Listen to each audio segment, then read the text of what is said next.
পেট ফাঁপা অথবা পাতলা পায়খানা হওয়ার নর্মাল 3টা কারণ সম্পর্কে আজকে আমরা জানবো। প্রথম কারণটা হলো যে ব্যাকটেরিয়াল বা ভাইরাল ইনফেকশন। অনেকেরই পানিবাহিত বিভিন্ন রোগের মানে পানির সাথে বিভিন্ন ধরনের ব্যাকটেরিয়া এবং ভাইরাসটা যাওয়ার কারণে আপনাদের পেটের সমস্যাটা তৈরি হয় অথবা পাতলা পায়খানা হতে পারে। এছাড়া হতে পারে হলো আপনার দূষিত খাবার দাবার, যে দেখা যায় ঘোরাঘুরি করে আপনার ফুচকা চটপটি ফাস্টফুড বিভিন্ন ধরনের খাবার খান, এতে আপনার পেটের গ্যাসের সমস্যাটা তৈরি হয় বা পেটটা ফাঁপে, সেখান থেকে আপনার পাতলা পায়খানা হতে পারে।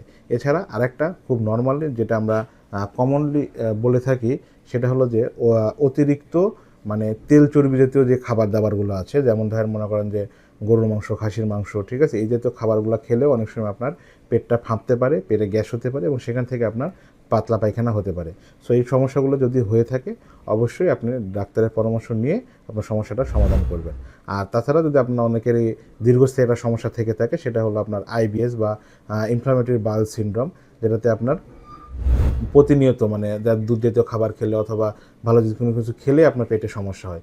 সো এই যে সমস্যাগুলো হলে অবশ্যই ডাক্তারের পরামর্শ নিয়ে আপনারা এখান থেকে পরিত্রাণের চেষ্টা করবেন। ধন্যবাদ।